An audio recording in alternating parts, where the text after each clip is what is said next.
Hi, and welcome to the Impulse with Cissy. That's me. Today, I am blessed to have my guest, Max Miller, a healthcare technology consultant. Max helps healthcare tech companies build, integrate, and scale products within the athenahealth platform and ecosystem. With more than a decade of experience in product development, implementation, operations at athenahealth, he brings deep practical insights into how clinical software truly works in the real world of clinical workflows. Mac now advises startups and health teams on API strategies, workflows, optimizations, and go-to market execution. He holds an MBA from Vanderbilt University and works with clients nationwide and practice management systems nationwide to accelerate adoption and growth. I have known Max for many years, and I am so excited to have him on as a guest here. We worked on a big project up in the Michigan area that converted and brought 3 hospital systems and over 400 doctors onto one platform with athenahealth, and it was pretty exciting, and that was a pretty awesome project from an RCM perspective and from a data perspective. It really gave me a deep dive, and that was like almost 10 years ago. So excited to have Max on the show. Now, I do want to give you something I don't normally do when I do a preview to an introduction to our show, but we will be talking about price transparency on this call. And so I just want to give some clarifications to help you understand as we start talking from a healthcare perspective and a patient perspective. So started in January 1st of 2021. So this has been in effect for quite a while now.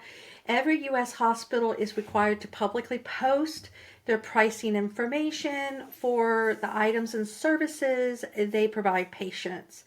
This requirement has 2 main components. 1, they have to have a machine learning file, and 2, they have to have a consumer friendly displayable of charges and services that they offer to patients. So why they have it is important. Is to help bring clarity and transparency to the patient. Okay, so some things you're going to hear is like a standard charge or a gross charge. This is what this price transparency is asking, that the hospitals put that information out there for a gross charge. They put the information of what it would cost for the self-pay uninsured patient, and then a minimum or maximum of the allowed amount. You're going to hear me talk about the allowed amount, which is the payer negotiated amount. And you're going to hear me talk a little bit about how difficult that is. But not only that, it's still difficult from the patient's perspective. Okay, hospitals must list all items and services that they offer, and those files must be easily accessible by you as a patient. So if you're a patient and you have 3 hospital systems in your area, if you're in a large metropolitan patient area, you should be able to go online and look at the price transparency. For example, I live here in the Nashville area. We have several hospital systems in our area. We have the Vanderbilt Hospital System, we have HCA, we have TriStar, and we have Ascension Health. So we have 3 different hospital systems in the Nashville area.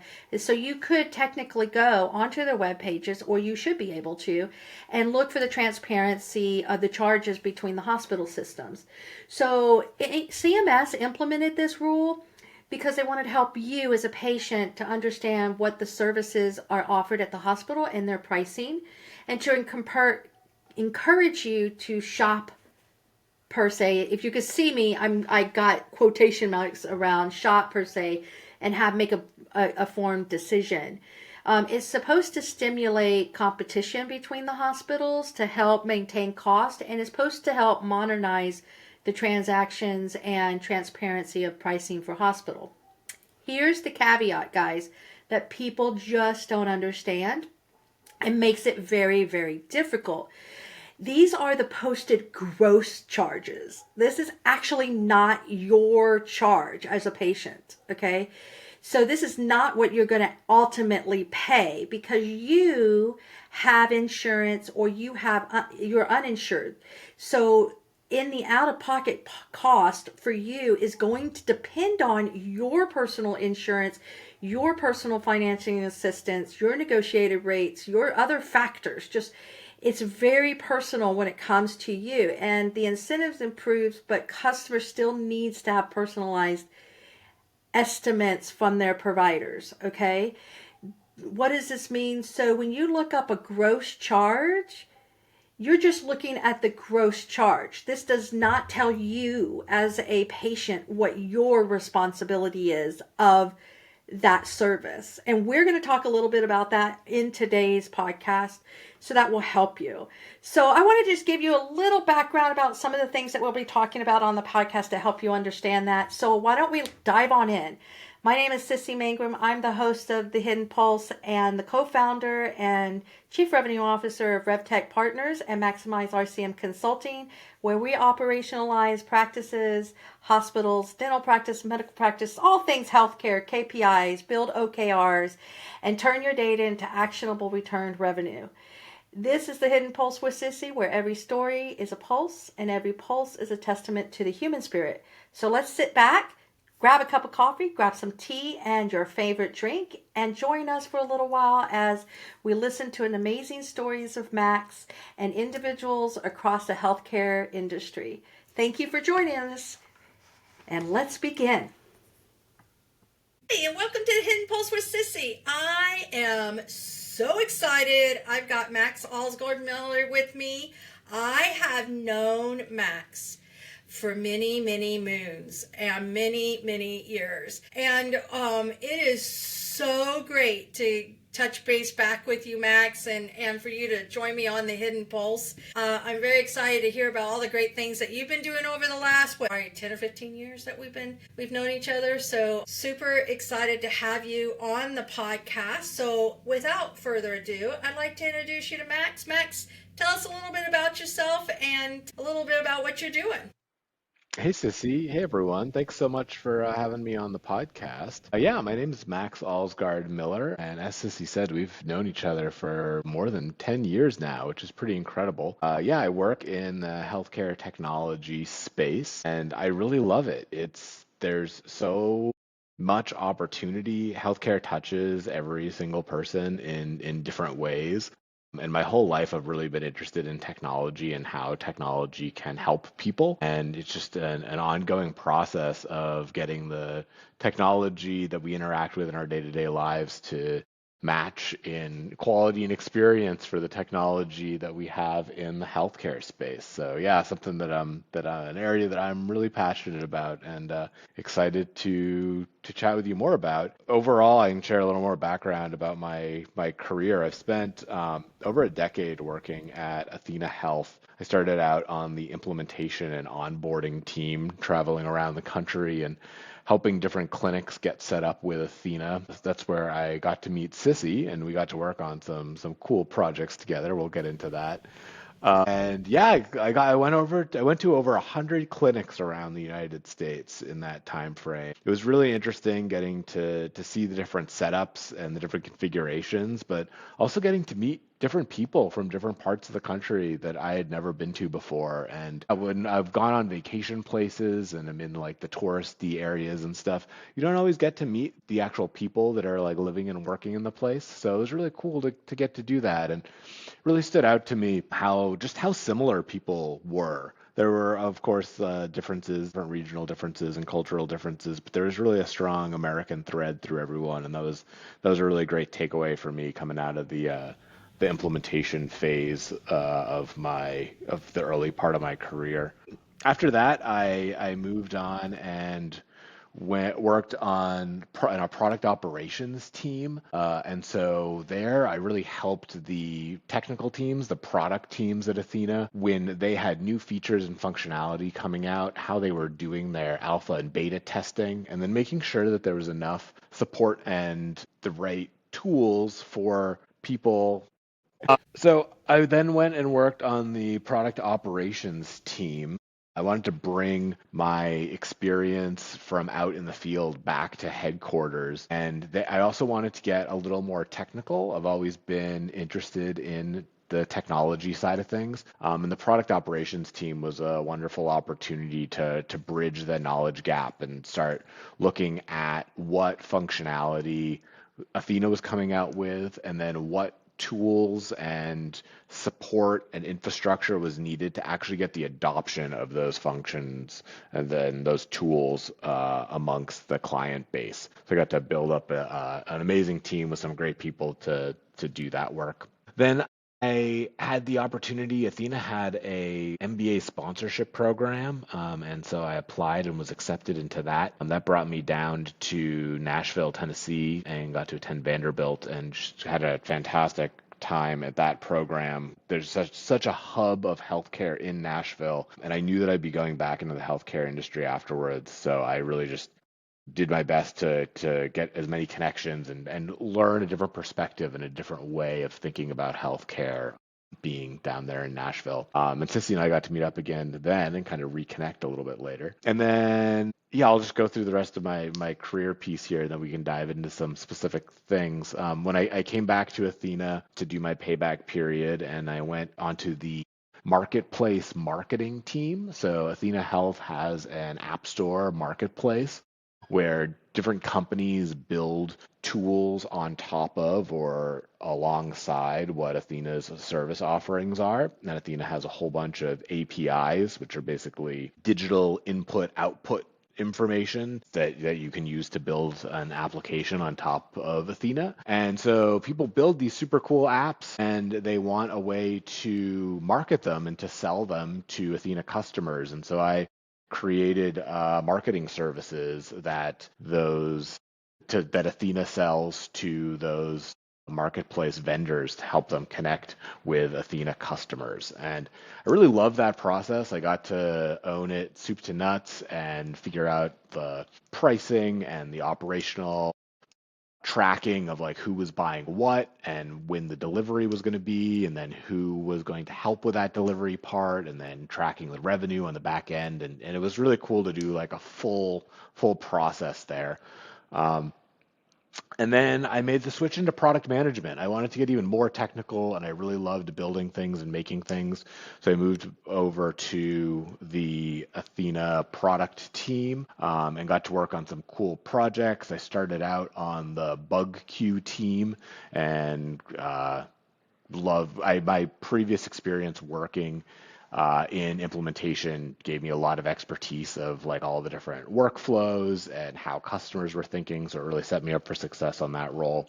And then I had the opportunity to work on behavioral health functionality.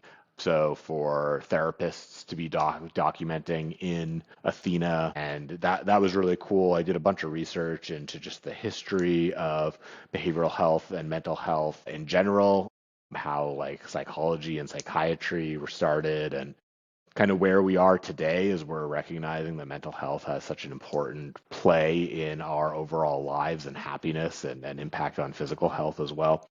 How that's all connected. And then I did worked also on ambulatory surgery centers, so the documentation tools for clinics so that they can document the procedures. And this is part of the movement moving from needing to go to a hospital to get procedures done to being able to do it outpatient, just a day surgery in an ambulatory surgery center, and the cost savings and the improved patient experience that can come from that is really exciting. So loved getting to work on those projects. And then at that point, I was ready to kind of start my own thing, to do my own business. I was like, I've gone to business school, I've had all this health tech expertise. And so I started a consulting firm that kind of brought together all of those different arenas of what I did at Athena. So there are a lot of Athena consultants that help the practices that run on Athena. But I have a slightly different twist on mine. I help the businesses that run on the Athena Health marketplace in understanding like how their relationship with Athena works, how Athena customers are thinking. I help them with their like technical build and information architecture. I'll also help them with their go-to-market strategy and positioning. And then you just never know, little bits and pieces of other things, implementations for clients and stuff like that. And then I also work with another category of clients that are on Athena, but they want to build additional applications on top of what Athena offers, but they are themselves providers. They are clinical providers. And so I'll help them with figuring out the best way to build on top of Athena, really digging into what all of their workflows are, and working with their team to figure out what's possible and what we can build together. So yeah, that's kind of high level of kind of my professional journey from my beginnings at Athena and then to what I'm doing now. And there's more sprinkled in there, but a good start. Good start on it. That's well, Max. I mean, you've enjoyed just. I mean, I remember when Athena was just this itty bitty PM EMR system that Yes. maybe 20,000 doctors were on it or something. It was just like really small. And I remember, it just kind of dates you, right? I remember when somebody said, "Hey, do you know anything about Athena?" I'd be like, "What? What's Athena?" And then it was like all of a sudden it just took off. I remember meeting the CEO, Bush. I can't remember his first name now. Jonathan Bush. Jonathan Bush.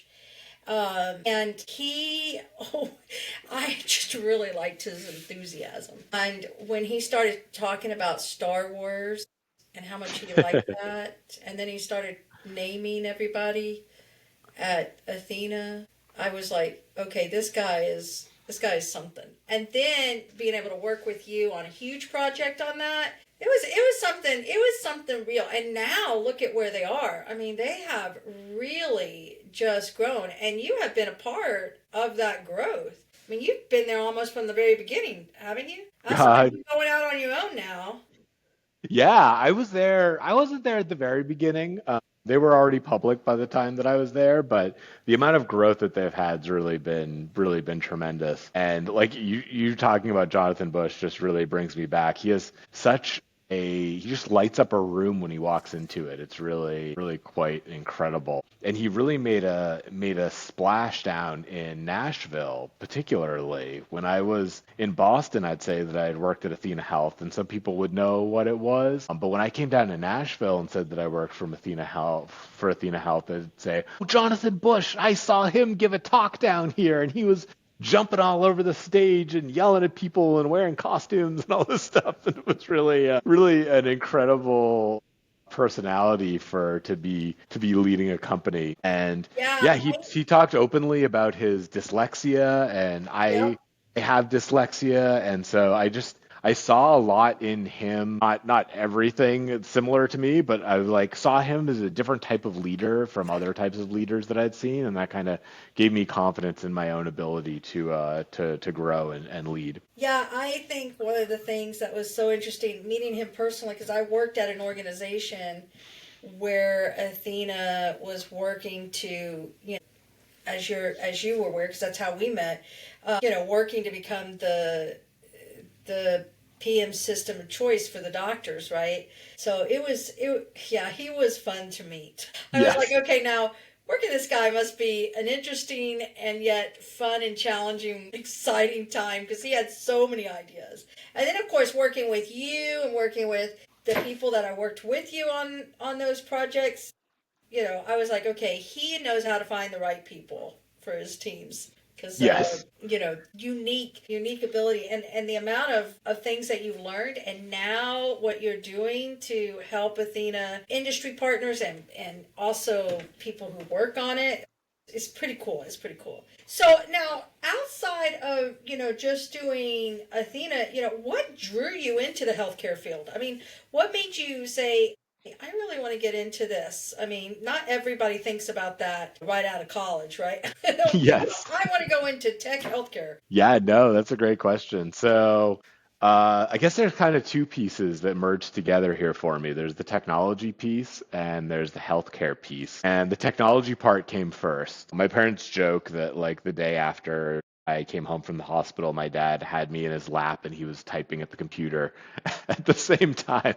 And that was not a lot of people had home computers. My dad loved being on the cutting edge of all that stuff, and he had a modem on his computer before there was like the internet, where he would like have friends and know people that had computers that he could dial into and be part of this like small network and chat about ideas and stuff like that. So I grew up in a household where technology was really important and something that I started using from a young age and really enjoyed doing that. So I knew that I always wanted to do something with technology. When I got into college, I like worked in the computer lab and did tech support for people there as well. And then the healthcare part really started coming together when I was in college. I had an amazing opportunity to study abroad in Nepal while I was there, and a lot of the time was a intensive language learning program. And then at the end, I went and did an independent research project.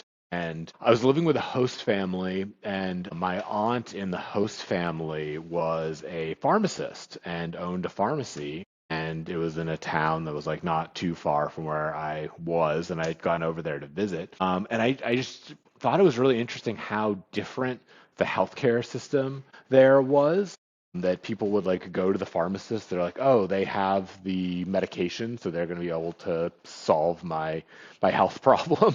Which sometimes is the case and sometimes is not the case, but the pharmacist kind of played this triage role that we like talk about now when you think about a like a clinic, a retail clinic inside a pharmacy trying to do diversions from an emergency department or something like that. Like they had that for the pharmacist in Nepal when I was there. So I decided to do my research project on pharmacists and pharmacy in the system there. So I went around and would just walk up. There's no HIPAA or anything, right? So I just go walk up to pharmacists and chat with them, and most of them would let me sit and kind of just like watch what they were doing and chat with the people that came up to talk to them. And yeah, it really just started making me think about care delivery and what the healthcare system was, and kind of got those pieces flowing. And then a year or two later, when I graduated and I was looking for jobs, they kind of brought together, Athena Health really brought together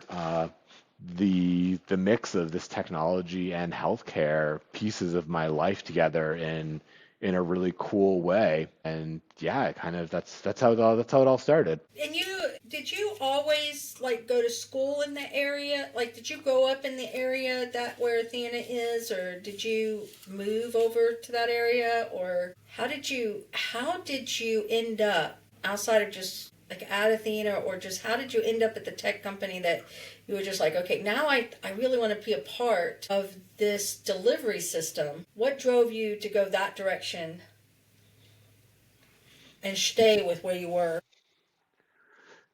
So I grew up in the Boston area, and Athena is based in the Boston area. I actually went to college in California, so I came back after I graduated, and then it was through a friend. I had a friend who worked at a clinic that had just done an Athena implementation.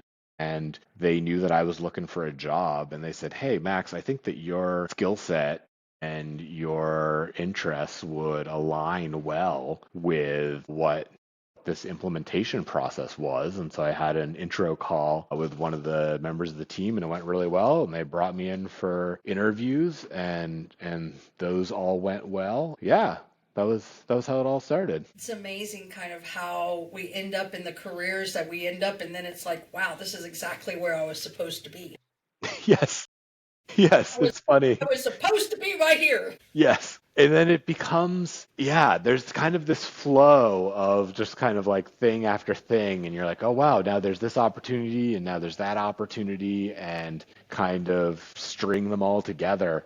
Um, the process that I went through of starting my own business was the the thing that's felt most different from that. I felt kind of like I was on this career progression and I was like moving forward. I was climbing the corporate ladder. I was doing all of these steps.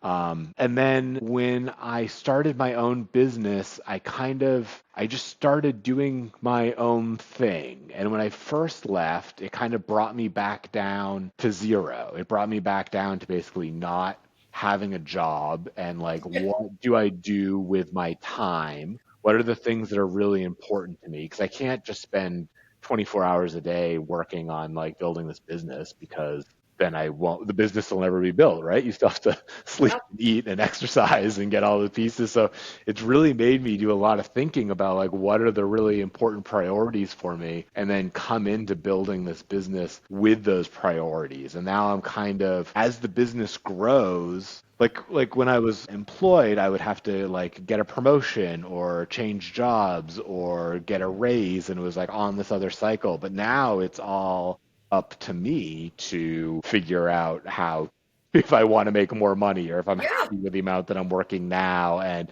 managing those different contracts. So just the whole flow of that's changed and it's allowed me to like think about it in a different way and have a little more intentionality where there still is a like, wow, and now this next thing happened and that's awesome. But I'm really getting to like kind of pick and choose and think through what those options are a little bit. Yeah, I think the other two is what is the most value use of your time, Yes. right? That is something that has hit me like a ton of bricks, right? Yes. Because your time is extremely valuable. I mean, not that your time wasn't valuable in, when you're working for someone else, right? But every minute of if you waste or detour your time on something that is not going to bring in the revenue is, not value, right? Yeah. And so it's so different look at. It's definitely a different way of looking at things. Yes, Sure. it is. And you have to figure out how far of an extreme you want to take it to as well, where I'm like, well, should I like just do grocery delivery and stop going grocery shopping now? Because I could get like a couple hours back and I could go work for that time and get paid for that. Yeah, yeah. It's like, what's the Should I? politician think? Can I get some AI bots to do this for me? Yeah, Yeah, that's more value to my time. Absolutely. exactly, exactly. Something along that line that I've been thinking about recently. I just found this Bezos decision-making model. Have you heard about this? No. So it's a grid. It's like a 4x4, and it talks about making decisions. This is from Jeff Bezos from Amazon. And on the vertical side, it has risk, so things that are reversible or irreversible decision-wise, and then impact is on the x-axis, and it's inconsequential or consequential. And so the two biggest chunks are the reversible inconsequential questions, and those are what are called type 2 decisions. And the idea for that is to just make a decision really quickly because it's going to be reversible and it's like not going to have a huge impact. So you don't spend time like hoeing and humming over how to do that. Like I was booking a train ticket yesterday and I was coordinating with my friend on like when to do the purchase and they didn't get back to me and I was just like needing to get on to the next thing and it was a refundable ticket. So I'm like, I'm just going to book this and this should work out. I'm not going to like spend time worrying about it because I can just move on to the next thing. And then there's more consequential decisions. So these things that are kind of irreversible and inconsequential, and that's a type 1 decision. And that's when you really want to decide slowly and you want to get like group input and explore different scenarios. So like sit and be like, okay, like I'll make a little map and be like, okay, if I make this decision, then this will be the outcome. If I make this other decision, this will be the outcome. And I might do a couple layers out on each of those and kind of game theory out what's going to happen.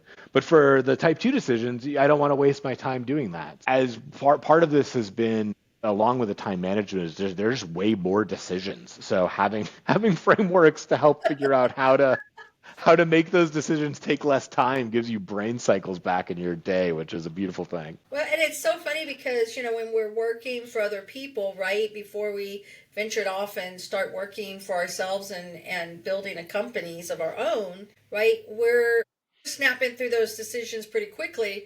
Then we get out here on our own and we're like, why are we wasting so much time on these decisions? We used to Yes. never do that before. We used to Yes. be like, okay, that works. Okay, let's move on. You know, now Yep. we're like, is that going to be consequential or not Yep. consequential? If I do this, what's going to happen here? You know, one of my co-founders was like, he told me, he said, it's the highest use of your time, Sissy. The Yeah. highest use of your time. Yes, you could do tasks. Yes, you could knock them out really quickly, but is that the highest use of your time? Right? Yeah. And understanding that, I used to do that on a day-to-day basis when I worked with other people, work for other people. I used to say, is this the highest use of my time? And if it's not, then I would delegate it out to somebody else, right?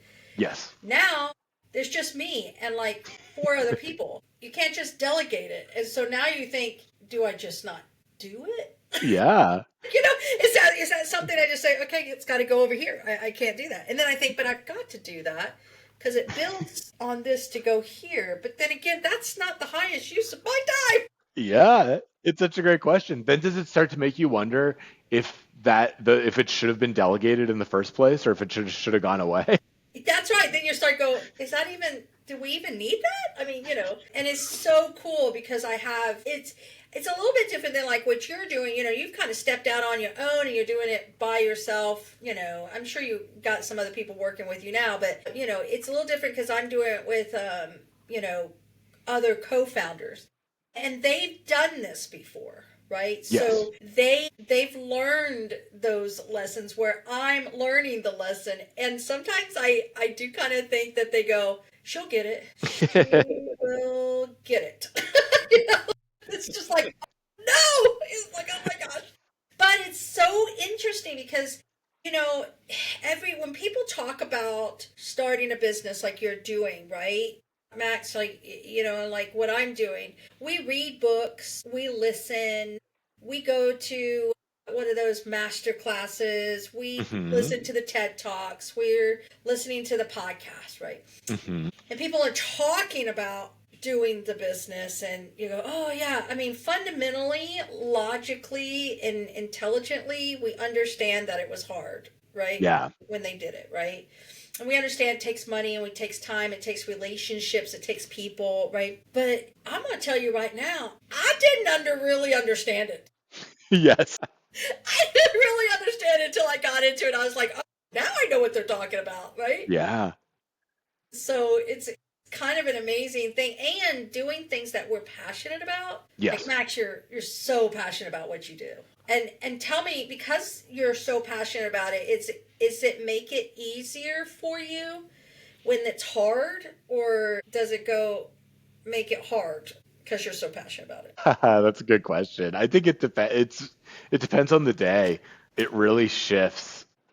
I love learning new things. I love trying new things and learning new things. The process of starting a solo consulting practice required me to like learn a lot of new things because I had to wear all of the hats for all of the roles.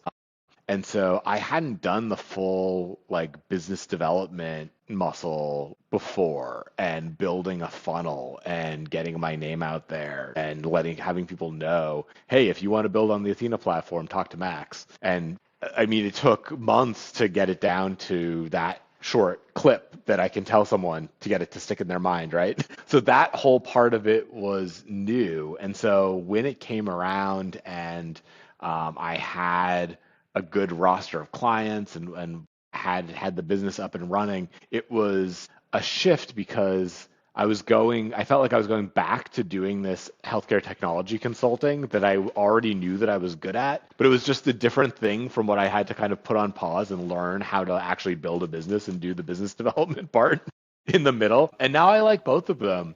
And I learn more and new different things about both of them as it goes along. So I just feel like I keep like adding new things that I've learned through the whole process. Yeah, I think you've been doing this for almost 2 years. Is that correct? Like a year and a half now, A yeah. year and a half, 18 months, yeah. So I'm where you were, where I'm like, oh, I'm learning the business development. I mean, innately, we know that relationships are part of that, right? And getting Yeah. out there, but there is some fundamental things that you need to know and do. And I've read so many books, like I said, podcasts, talk to people, do this stuff. I realize that it's just trial and error, Yeah. just getting out there, right? And doing this stuff. And then you get to switch back to the things that you love. I was just thinking how funny it was. I absolutely love people. I talk a lot too. Yep. I'm like Sissy talks a lot. So one of the things that I'm having to constantly do, and even on our podcast, the hidden pulse, I have to go, okay, be quiet, Sissy. This is about Max. About Max, not me. And but it's so it's so much fun to learn and talk to people and just hear what they have to say. And so innately, I enjoy being around people, and I enjoy talking about what we do, right? But then turning that into, right, getting people passionate that they want to contact us, right? They want to contact you, Max, because they're good. They want to do something with Athena, and they want to get their industry partner connected to it, and they know, oh, Max is the guy. He's the guy that's going to help us get that done. Right. Yep. The same for me, I'm having, revenue. I mean, today everybody's talking about revenue cycle more than any other time. For sure. It's the first time in years and years I've heard revenue cycle be like the thing. Right. And so, what do you think shifted? Why do you think revenue cycle's having such a moment right now? oh my gosh, I always say, Max, it's one of the reasons is, the shift in the economy, the shift in the political stance, the shift in how healthcare is being delivered, and how payers are paying, how patients are interacting. Mm-hmm. Patients are a big portion of the revenue of healthcare, and how patients are interacting with that. We have just generational differences on how healthcare should be paid for, right? Yeah. And so I think we're just starting to experience what that looks like, and how do we, as revenue cycle leaders, really adapt to these pressures and changes. Right? Yeah. And some of the things that is interesting. And so now I say, okay, wait a minute. I want people, when they having those pressures, or even if they think, do I have a revenue problem? Because maybe they're doing really, really well, but they don't realize that they're leaving like 25% of the revenue on the table, right? Yeah. You're like, man, I'm doing really good. I don't have a revenue problem. And then you realize, ooh, maybe should I get that checked out, right? I mean, like, you go to a doctor for a physical, not because you're sick, but you're just, I'm just going to make sure everything is, everything's working the way it's supposed to, right? Yeah. And that's where, calling people like me for, things might be going just great, but let's just have a little checkup. Make sure that we're not leaving anything, on the table. And the same thing, Max, like for you, I would suspect, making sure that things are connected right and processes are in place and the architecture is good. So, you don't have any bumps in the road in the future, right? Oh yeah. It all just comes down to the nuance and understanding the broader things that are going on in the industry and the trends and what are changing. I mean, and everyone needs something like slightly different depending on where they're at. I work with some clients who just don't know what the workflows in Athena are or what they're called. And so they want to change something with how they're posting payments in Athena, or they want to change something with how they're sending clinical messages in Athena. And if you don't know what the language is, it takes much longer to build it. If you don't know how the system works and the internal logic of Athena takes a lot longer to build it. So what I like to do is come in and just give the people on my client side the information that they need, the expert information that they need to be successful, just to accomplish the thing that they need to do. Like, they don't need to become Athena experts. They can talk to me and I can just surgically be like, here, this is the answer to your question. Now you don't have to spend a week figuring this out. Yeah. You can go think about other things and try to get that going. And then I feel like that there's elements in the revenue, like understanding the broader models that are going on, because these companies that are new companies are trying to do things in new ways. And so it's understanding, like, if they're selling to clinics that want to be successful in value-based care models, like, what do those clinics care about? They're going to care about the quality of the patient interaction. They're going to be wanting lots of patient interaction. They're going to be wanting to make sure all of the right diagnosis codes are documented accordingly, and tracking the outcome. measurement labs and the outcomes and everything, and they are going to super care about that.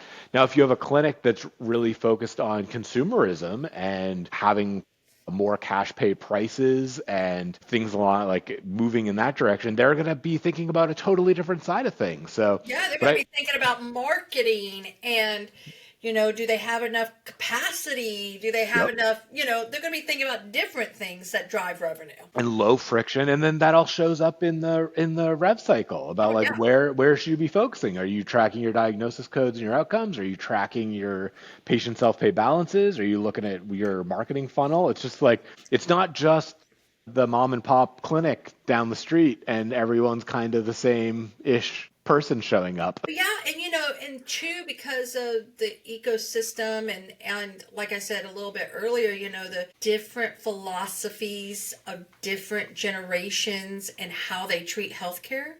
Yeah. My goodness. Oh my goodness. There is a huge difference on how people treat paying their bill. Yeah. Do you You think that know? it's generational or do you think that it's Yeah. Oh, I see it. yeah? Oh yeah. I mean, it's an interesting, and I've been watching this for a couple of years, but haven't really talked about it. I think this might be the first time I've ever really talked about it. But it's a really interesting, the appetite of the different generational aspects of their portion of healthcare. Okay, so I remember in a really big shift. You probably remember this too, when you used to have insurance and you just pay your copay. You might have a $500 deductible. You had a premium. Your premium may have been like $150 a month or whatever, right? Hmm. And then there was that shift. I want to say it was in the mid 2000s. I'd have to go back and look at the dates again, but the shift to high deductible plans. Yes. Right. Yes. And when they shifted to high deductible plans, that's when things started getting a little bit different because the payers were like, okay, instead of paying $500 in deductible, you're going to pay $1,500 before we pay. Yes. And so my mindset was payers were pushing, hey, maybe people will go to the doctor less for frivolous things, right? Yes. Before you'd be like, oh, I got a cold. I need to go to the doctor. Yes. Now I got a $1,500 deductible and it's going to come out of my pocket. So do I really need to go to the doctor, right? Yes. Do I really need to do that? Well, the consumerism for the patient, right, was starting to say, do I need this service or not?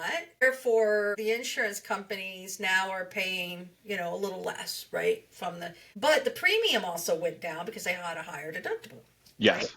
So we had this whole generation, I would say the Generation X and then a little bit of the millennials that grew up on high deductible plans and them getting bigger and bigger. And then you're having the HSA and you're putting money into it, kind of, the savings plan, right? And then you used it for healthcare. But there's a whole group of people. And it's like the middle of the millennials toward the next generation, right? That have no idea what these high deductible plans are, and nobody's really teaching them, Max, and they're not putting money into those HSAs or the flex spending, right, to cover their medical bills, and the deductibles are no longer $1,500, they're $2,500, they're $3,000.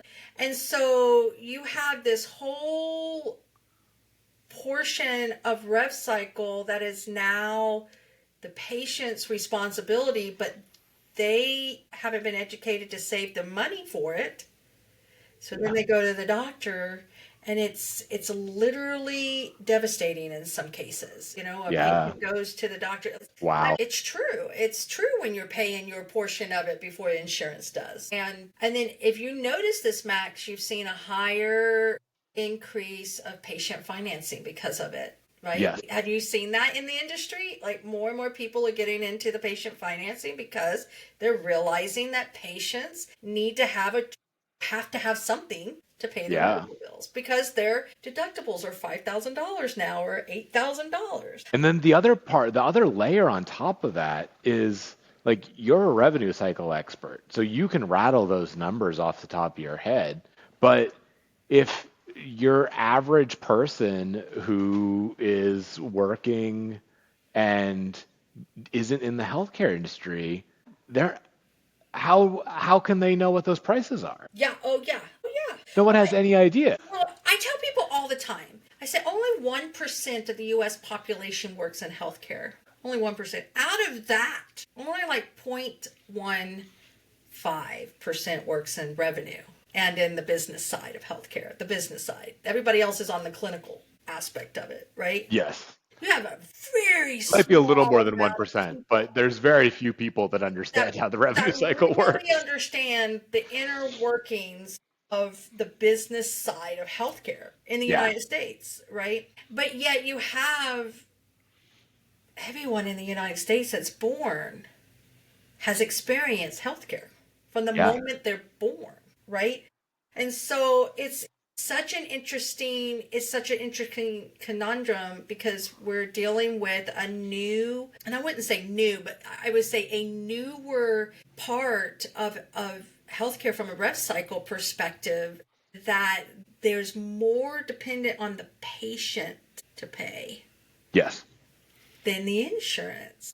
And Yeah. so, And there's been these attempts for price transparency. There's the executive order that came out in the first Trump administration requiring that hospitals and payers show in machine readable files what their contracts are. And now that's provided some clarity into that. But I think we still have a ways to go oh my gosh. for actually doing that, because when you coming back to the like budgeting example, like if you budget going to eat food, you know roughly how much it costs per week for you to go to the grocery store, and you know you can look up menus of restaurants online, and you can predict what that is. You can do some modeling of all of that.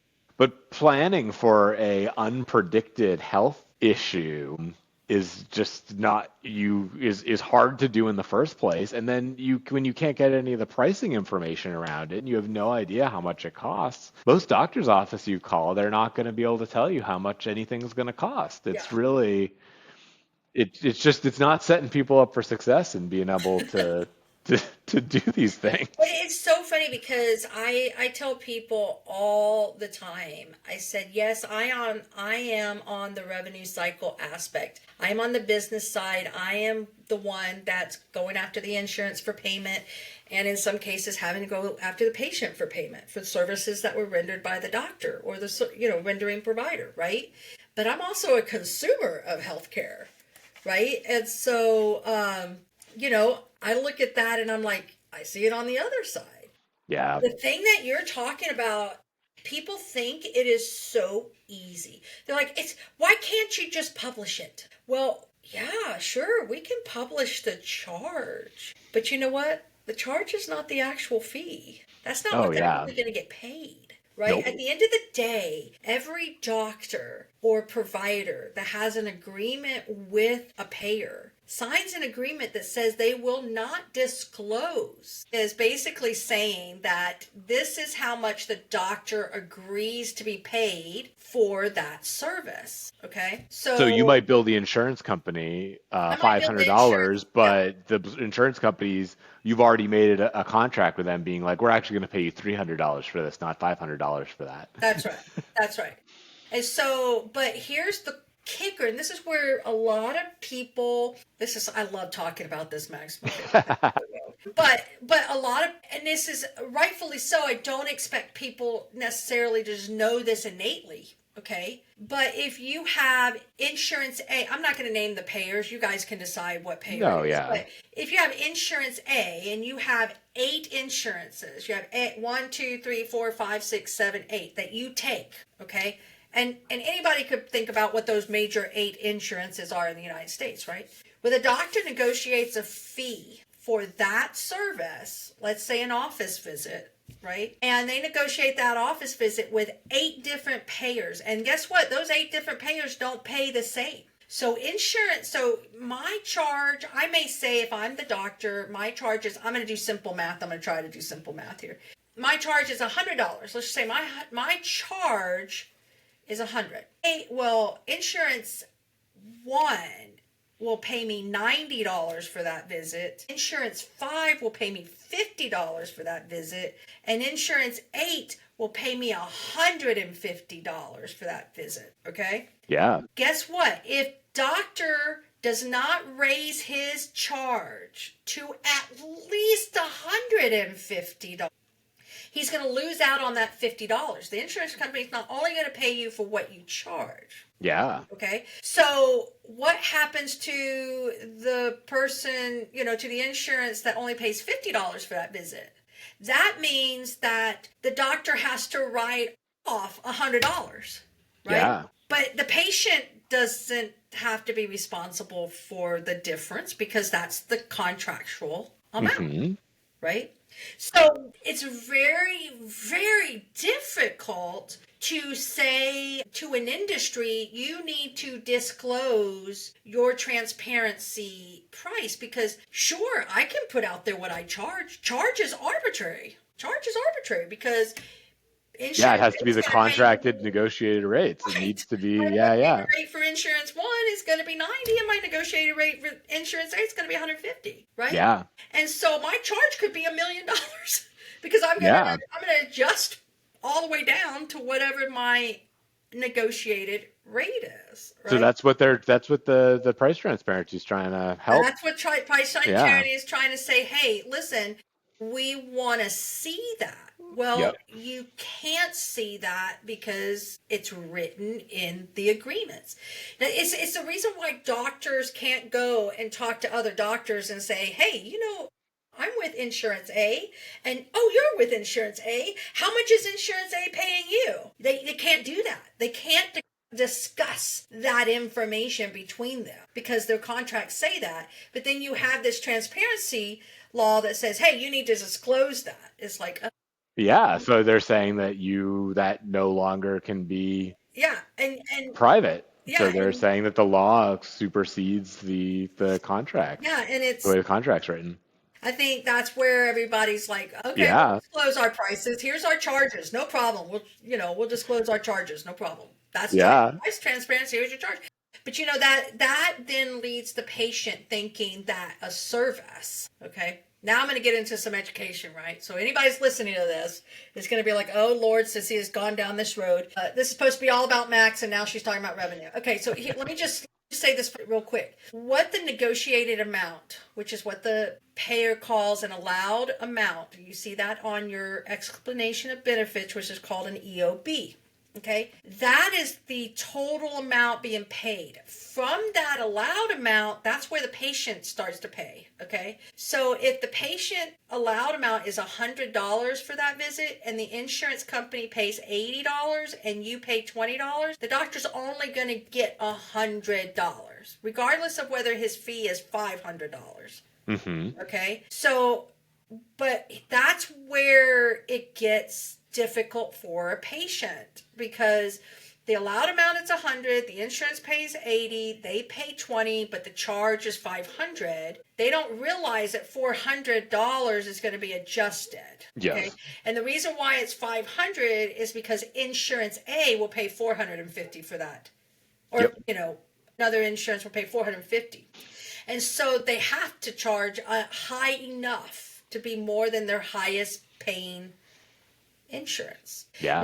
And then that's what confuses the patient, because if you put out there your charge, my charge is $500. So now the patient freaks out and thinks, oh my God, I've got to pay $500 for that visit. When in reality, they're only going to pay a percentage of that allowed amount that was negotiated. It's so, unless you know it, it's so complicated. It's really, you're talking about patient confusion. I think that there's doctor confusion. Oh my gosh. Too. Oh my God. Like when I go see a doctor, if I'm sitting in their office, when I'm looking at the framed certificates on the walls, I'm not looking for advanced negotiating and contracting skills, right? I want them to be good at surgery or have a lot of expertise about my liver, not you. Yeah. It's such an interesting thing because Prior to 1960s, I think it was the late 60s, you went to the doctor, you just paid the cash that the doctor said. Yeah. He said it was $45, you pay $45. Pay $10, it was $10, right? It's like getting your oil changed. And then Medicare came in. Mm-hmm. And then in the early 80s, late 70s, you had the big Fortune 500 companies offer health care. And then insurance came from that. And then it was the late 90s to early 90s. It was everybody was starting to offer insurance. About the time that I started off coming into the workforce in the early 90s, you were excited because you were now getting insurance. Yeah. And it's so interesting. So all that to say is from like going back to what I said before, the generational differences, right? You got people that they just paid their bill. The doctor saw me, they took care of me, they rendered a service for me, and I paid my bill. And then you had this whole other generations like, I don't think that's fair. I don't want to pay that. Not everybody. Yeah. I'm not looping everybody. I'm just saying there's more of a, should I pay that? Yeah, well, the prices are more ridiculous.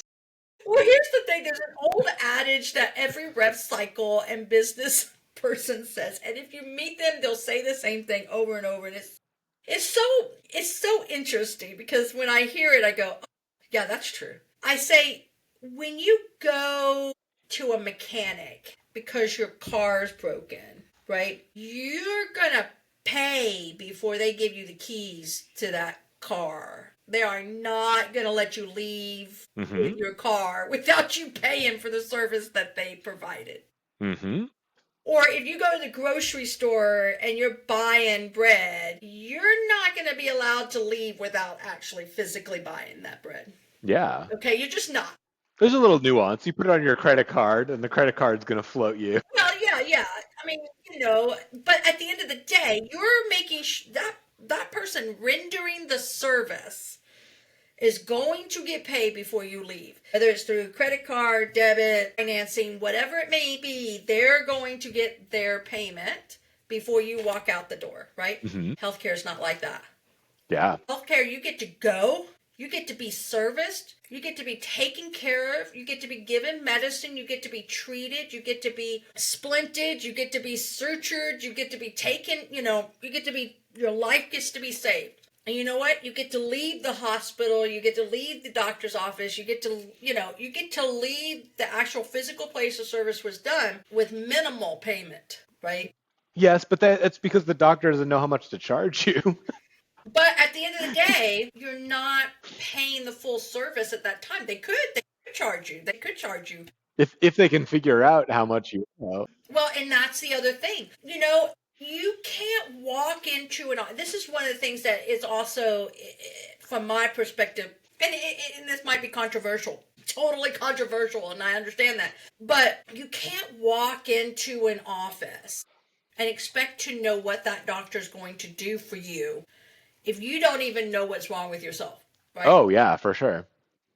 You might walk in and you might be completely healthy and the doctor finds a lump in your chest. Well, hello. We didn't expect that. Yeah. You didn't expect that. The doctor didn't expect that. And there's going to be medical bills that are going to come from that, right? Yeah, for sure. Now, most people, it depends on, and here's the other thing too, Max. I mean, you get this is where it gets so complicated because we talk about practicing medicine. It's practicing medicine. They're literally practicing medicine or dentistry or whatever, right? Because they have to understand what's going on with you. When you walk in, they're not going to just preconceived notion that you're going to be on 16 pills, different pills, and you're going to be blah, blah, blah. Does that make sense? Oh, yeah. They don't know if you're going to be healthy or not when you walk in. That's why you're going there, right? So that's where people have a hard time because it's kind of like taking your car to the mechanic. I hear a clunking noise, but Is that the engine or just a dead animal hanging on for dear life in my car? Yes. Two different treatments, right? Two different treatments, two different prices. They don't know what it's going to be until they get in and do it. And so But then even after they get in and do it, they still don't know what it's going to be. Sure. Sure, it The could mechanic still be knows. a dead animal hanging on, like I'm gonna stay here forever, right? But Yeah. but at the end of the day, that's what makes healthcare so complicated. And that's what makes rev cycle so complicated, like what you were saying, right? And makes Yeah. all of these things like what you're doing so important that they have to be, correct. Because if you don't have things connected correctly, or you don't put processes in place from a technical portion, it can really impact the rev cycle, and it makes it difficult. And then we get into all those different things. I could talk for hours about rev cycle, and so I'm going to stop because this is really supposed to be about you. But what I will say My about podcast it, is talking about rev cycle, and we go on and on and on about. what I will say about this though is because it's so complicated and because it's so expensive and because there's so much nuance, I like think that we are going to eventually reach like a breaking point in the current system of how Oh it's set yeah, up. for We're sure. at like over $4.9 trillion a year for our whole healthcare system to operate. It's the biggest spending line from the government, Oh yeah. and there's so many layers of complication and challenges in there, and it needs to shift, it needs to change. Well, And that's part of what I'm actually really have been liked the most in the consulting work that I'm doing, is that I get to work with people that are like on the ground level thinking about ways that we can really make the system better and that we oh can yeah. really improve things and take the new tools of artificial intelligence that just seem to be growing like month by month, and figuring out ways to implement them and kind of being like, hey, this is the way we've been doing it for 40, 50 years, but maybe there's a better way to do this. And it needs to still interact with the existing system that's there, but we need to like start thinking big on what those shifts are. So that's been like I think that's been my favorite part about this, that originally I was thinking this will be cool because I'll get to like leverage these strengths that I have, but really the fire and excitement and ideas and cleverness of the people that I've been working with has really been the highlight. Because like we just talked about with the revenue cycle, it's like it's so confusing, it's so complicated. We've been in this for so long. There's still nuance and challenges in even trying to explain it in a simple fashion. And it's so funny for people like me, it doesn't seem complicated at all. It's just Yes. simple math. I just think of Yep. it as just, it's just simple math. But in the reality, it's more than that. But Yeah. like what you were saying, one of the things that I am very excited about is value-based care. Yeah.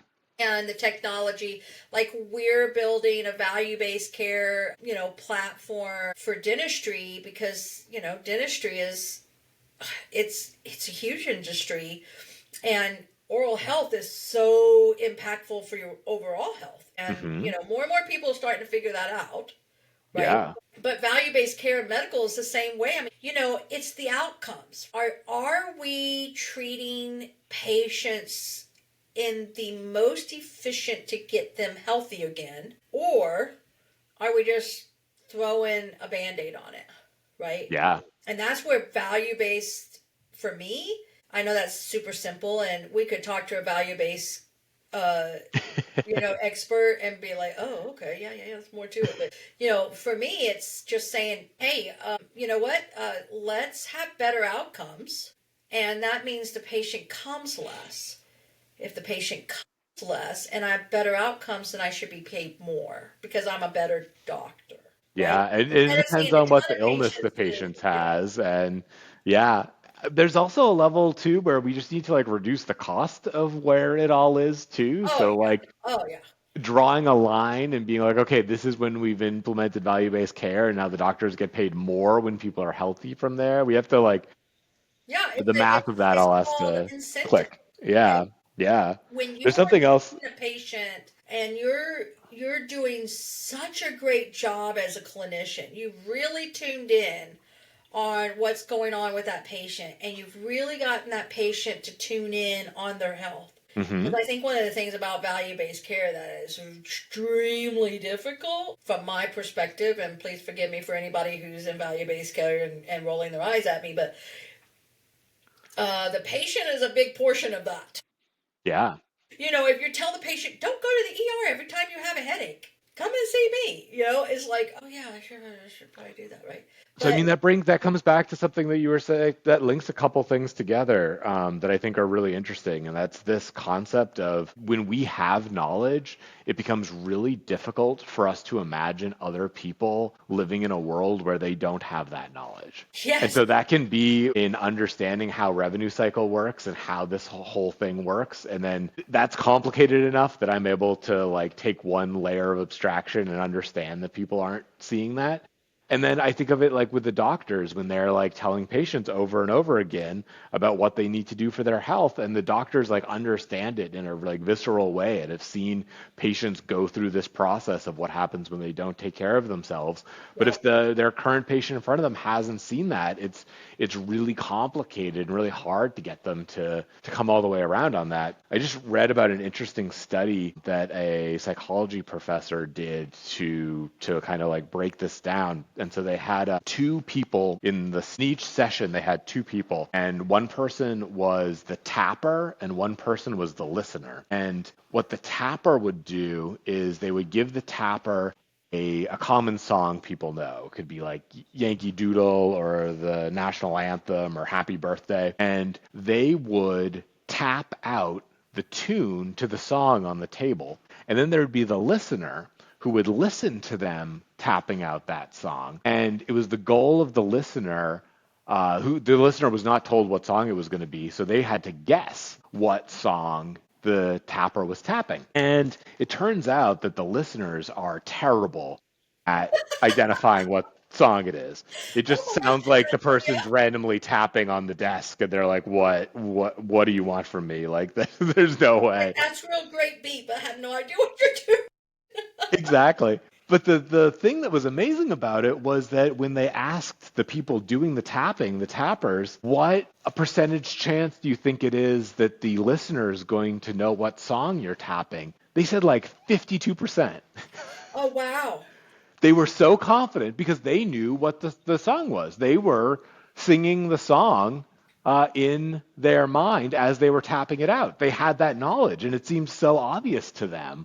Yep. And it's really this asymmetry that forms when one person knows something and another person doesn't. And if they haven't like learned it and done it, then that knowledge is just a tough transfer. And we Oh we my live in this gosh, it world of is. of getting so much knowledge so easily now. Everything's at our fingertips. You can ask ChatGPT and it'll pull out any fact off the internet that you want. So really this shifting and thinking about how these systems work, and understanding that people that don't know how they work don't, and what the like actual education that's needed to get them to where they can lead happy and healthy lives and get through these systems, and hopefully make some of these systems less complicated so there isn't such a large wall to clear in order for people to understand just core basic things about being able to take care of your health and get the Yeah. services that you need to lead a happy and productive life. Well, Max, I was thinking that, it's so interesting that you talk about that because sometimes from our perspective, we see it so clearly. Like what you said, the tapper, we see it so clear. We try to figure out why do they just not get it? You know, Yes. I think about when I'm talking with, people outside this industry and you can tell. You can tell the eyes glass over, and then they're just like, "Is she talking math? What's happening here? Yes. I, I don't understand what's happening here." But it's so vital. Our healthcare industry, we need to understand and understand what the doctor's saying. I mean, how many times have you gone to the doctor, and it sounds like on Peanuts, the teacher when she goes, "Wah, Oh wah, yeah. wah, Wah, wah, wah, wah, wah, wah, wah, wah," wah, wah, yeah. you're just like have no idea Oh what yeah. they're saying. And there's the emotional load of like, I'm at the doctor because there's this problem and they're giving this, like your brain's going into your limbic system and kind of in a little more of a fight or flight response than it would be. So brain's not set up to do that learning when they're telling you this really important information that they're coming from this extra place of knowledge trying to convey it to you. It's really tough. And then you throw in the technology, Yep. right? I mean, for the last couple of years, we've been working in dentistry, and I told you that, Max. It's been so interesting. One of the things that dentistry does that's I think that medical, on the medical side, outside of the dental side, should adopt is they have these amazing treatment plans. Like Yeah. from a visual. If you haven't been to the dentist lately, you got to go and go to one that has these treatment plans because they will take pictures of your teeth and they will do these amazing visuals. Yeah. Now it's not just, oh yeah, my tooth on the bottom right really does hurt. Now you're looking at a visual and you're like, that's the tooth. Yes. Yes. And And the that's before and why it after. hurts. I love it. I love the before and after when it's like, this was when you had a cavity and this is what it looked like with a filling. I'm like, oh yeah, now I understand like what I'm paying for. Yeah, I was like, oh, now the technology that is there is amazing because when people are able to visualize Yeah. what's happening, they listen, they read, and then if they can visualize it, it makes so much more sense, right? Yes. And I do think from a medical perspective, it's funny. I worked with some orthopedic and they'll talk to the patients and they'll throw up the x-ray. They're like, now see this x-ray and this and this. And they're kind of pointing out that the orthopedic knows it. He's been looking at those x-rays for years. He Yeah. knows. But you are looking at the x-ray and going, is that my toe or Yes. is that something else? You don't really Yeah. know what you're looking at, right? I'm like, oh, that metal L, that must be because it's my left foot. And then They I've said they missed like put a, half of what they were saying. they put a screw in there. Is that what that is? Or Yes. did something get on the film that shouldn't? But like from a visual standpoint, we have digital x-rays now, right? We have digital x-rays. Yeah. You turn that into a more user friendly and they visualize the bone better and they, look at it and they're like, oh yeah, that's definitely broken. Look, I can see it Yep. right there. That's definitely broken, right? So much of it comes down to storytelling and It how that does. It comes down to process works. storytelling. I Yeah. never really, I will say from my perspective, working in healthcare for as long as I have, I've never really appreciated the art of storytelling that doctors have to do Yeah. because you have the old adage of bedside manner, right? It really comes down to that storytelling, I think. And that all trickles down to the rev cycle because if the storytelling is not good enough for the patient to understand, Yeah. the technology that you're doing and the consulting you're doing to get technology to tap into these PM systems, right? Hmm. If the storytelling is not good enough, they won't take it. They won't. It doesn't work. They Right? need the justifying documentation for the insurance company to pay it. Is that Oh what you're my saying? gosh, yeah. Yeah. I mean, it's crazy. It's crazy the kind of things that you and I have seen over the last 10 or 15 years. Yeah. It's just crazy from a technology standpoint, from a revenue standpoint. So here's something that I don't know what's going on in this area, but I'm really curious to learn more about it, which is with all of the changes that are going on with technology, is what changes are going on in medical schools? What's going on with how we're training doctors? Because it's this interesting balance where it's like partially funded by the federal government and it's partially funded by state governments and it's going through these academic medical centers. And the requirements for like what it takes to be a really good doctor are shifting. Like it used to be that they wanted people that were like Dr. House on that TV show on Fox Yeah. back in the day, where it's like, oh, I'm going to give you like 10 symptoms and I'm going to say, oh, well, you went to some foreign country last month and so clearly it's this. And there was kind of this So a lot of the system was set up for memorizing and people being able to make these connections and bring those things together and passing all these complicated tests and filtering people out for that. But now computers do so much of that work, and now a lot of it is this storytelling and this bedside manner and being able to pull these different parts together. So what's the shift? And is it in MD training? Is it in NP or PA training? Just like I think as the technology shifts, we have to look upstream at what the training is and what the next generation, you're talking about like generational differences, like what's the next generation of care providers look like, and what are the things we should be filtering for and tools that they need to really be successful. I think, you're right, because I was just watching a YouTube video of a doctor that was talking about, everybody talks about shortage of healthcare providers, nurses, nurse practitioners, doctors. Yeah. And I need to be more like you and a lot of other people that remember the names of these individuals. I could probably pull up the YouTube channel and put it on. Is it Dr. Eric Bricker? I love his videos. It might be, but he made a comment Is about, he like in front of a whiteboard and he just talks over the whiteboard? yeah, something like that. Yeah, He yeah. made a comment about how the new doctors that are coming out are so much different from a clinical standpoint. Yeah. And they are saying that, it's the question is are they able to, diagnose like they used to, like what you're saying from decision tree. Yeah. You learn the anatomy and physiology of the body and what it does and how each thing interacts with each other, right? And yeah, you're going to specialize. I mean, if you're a brain surgeon, you're not going to know how to fix a bone because you're a Yep. brain surgeon specialized in brain surgery. But you might, because they might have taught you that in med That's right. school.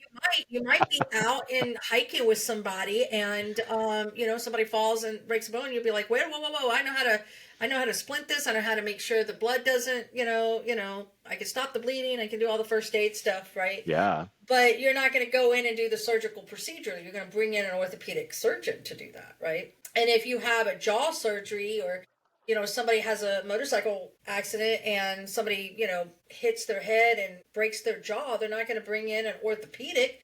They're going to bring in an OMS doctor that does, oral and maxillofacial surgery, right? Yeah. That's what they do. But this doctor was talking about this shortage of doctors. They believe in by 2030, we'll have something like 60,000 less doctors because there's not as many people going into medicine as it used to be. And because of what you just said, technology. People are believing and thinking technology is going to take over from a clinical standpoint. Yeah. And There are a few factors I'm curious about that. I'm One, curious about those factors too. I'm really curious. One of the things I'm really curious about, and maybe one day somebody will invite you and Max, you and I, to come to a medical school and really understand what is it that they're doing so that they can be prepared for the real world yeah, of practicing medicine, for sure. There are a Practicing couple there are a medicine in couple a pieces medical there school. though. Like the med schools have a certain number of seats of the number of people that they let in. So Oh, when yeah. there's shortages, I wonder if the limiting factor is the enrollment numbers from the schools or whether it's applicants, I like think where the it's bottleneck there is. applicants. And then there's another level too of that we have the of now like associate physicians. They used to be called physician assistants and nurse practitioners. Yep. And if Yep. they're able to do exactly what you were saying, like you don't need, if you're a brain surgeon, you don't need to know how to set a bone. Maybe a nurse practitioner can train just to do a specific brain surgery at a much lower cost. And that could lower the cost of the care delivery. So just the headline of there are going to be fewer doctors is a great way to get someone to click on a link to read something. But I Yep. think that we have to dig deeper to We have see, to is this going to figure be a out. problem for the US healthcare system or not? Well, we've got to figure out, how the ecosystem of how that all works from a business perspective too, right? Yep. Because, we've got to make sure that we have these, from a business perspective, we have to make sure that there are doctors to take Yeah. care of patients, that there are nurse practitioners, and physician assistants that can come in and do the, as I would call it, the mid-level practitioner, Yep. taking care of the normal colds, flus, possible injections for orthopedic, and there's so much they Yeah. can do, right? And then Yeah. keep the hard stuff for the doctors that have gone in. But at the end of the day, from a business perspective, you want to keep the hospital open, right? We need to be paid. And there is so much that is happening in the healthcare industry that is so fascinating to me at how things are used. I mean, I could talk a whole thing on compliance and the kinds of things people shouldn't be doing that drives the cost up for healthcare, right? Yeah. But outside of that, it's so interesting. I mean, what you're doing from a technical standpoint, I wonder what's going to happen in the next 5 to 10 years. I mean, we've got ChatGPT, DeepSeek, we've got other learning things, even things that I'm doing with my company, and I'm not doing it. That our other co-founder, Brett, who's a genius and technically he is a genius, but from a IT perspective and that all that deep machine learning, things that we couldn't do just 5 years ago or even 2 or 3 years ago is now coming together, right? Yes. And I mean, Or things that took a year 3 years ago take 2 minutes now. Yeah. Things that were like, can you do this? And it's so funny because when I talk to Brett sometimes and I say, this is what I would like to be done to make this more efficient. And I describe the process and walk through it. He asks tons and tons of questions. And to be honest, sometimes I get really frustrated because I'm like, can't you defer what I'm saying? The questions are key. Nope, I The need curiosity. every little teeny detail of it. And I'm like, Yeah. oh, okay, fine. So, you go through that, right?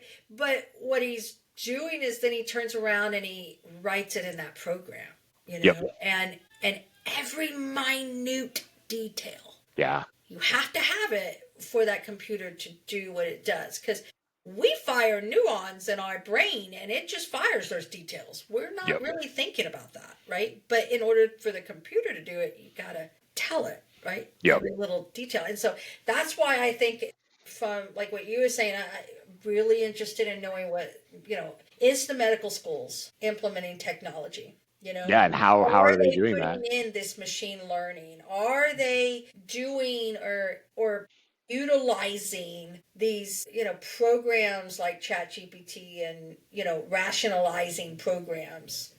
That's something I'm interested in, understanding too, because it's moving so fast. It's like jumping on a moving train. So, I mean, my heart goes out to them for trying to figure out how to integrate these things, because it's hard to do, but it's necessary. Oh my gosh, it's crazy. It's crazy necessary. Okay, listen, Max. Yeah.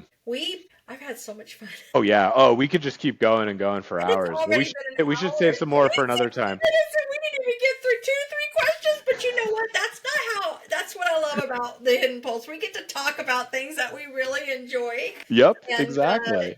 I have absolutely 100% enjoyed this. It was so fast. I can't believe how fast this went. And we could talk for many more hours. Sure. Well, thank you so much for having me, Cissy. This was really a blast. I love talking about all this stuff and love hearing about your perspectives. We'll do a part 2, Max. We'll do a part 2. Sounds good. Yeah. You get some more.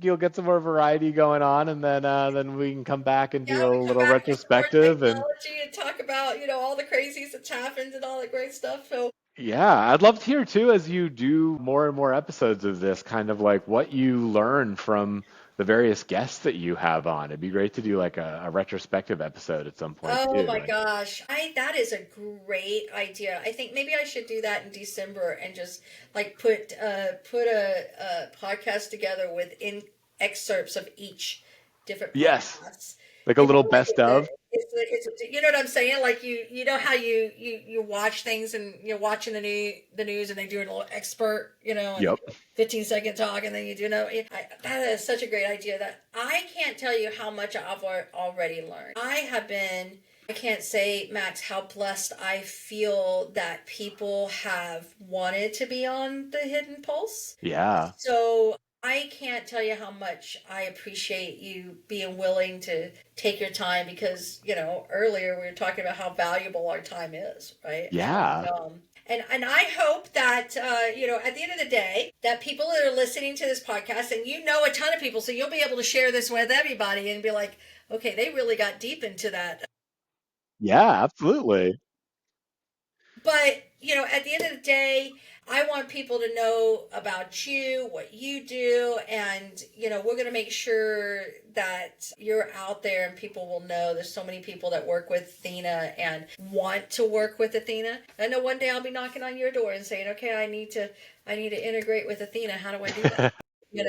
And so I can't wait till I'm able to do that and talk to you and say, okay, this is what we want to do and all that great stuff. So Max, you're the best. I wish you great success, and many, many people coming and knocking on your door. And I look forward to seeing how much you grow in the next coming months, and maybe in the next couple 18 months. We never know. You might, it might be this big guy jumping around on the stage. Maybe. That Just would be a lot of saying fun. everybody Star Wars stuff. I mean, Yeah, it's right? okay if you want to be a little Padawan, but I'm just saying. I just think that I'm probably going to end up doing something like that. There's no telling, like a Harry Potter. Oh, yeah, for sure. I can see it. All I right. can Well, see have it. a wonderful evening. Thank you so much again, Max. Have a wonderful afternoon. You too, Sissy. Thanks so much. Take Okay. care. Bye, guys. Bye. Well, that's a wrap for this episode with the Hidden Pulse with Cissy and my guest Max. And wow, we talked about so many things. We got so excited. We're going to have to do a part 2 with Max because he has just got a lot of information. And we just enjoyed talking. It's been a long time talking. So I hope you stayed to the whole end. If you enjoyed the show, please don't forget to subscribe, leave a review, share it with your network. We are growing, and with your help, we will grow across the healthcare industry because every pulse and every story and every connection matters. And one other thing, I'm thinking about doing patient-driven RCM in the healthcare and just doing some podcasts with just me talking. So tune into those when they come up. My name is Cissy Mangum. Until next time, keep pushing forward. Look for those amazing opportunities. Stay curious and never lose sight of your hidden pulse.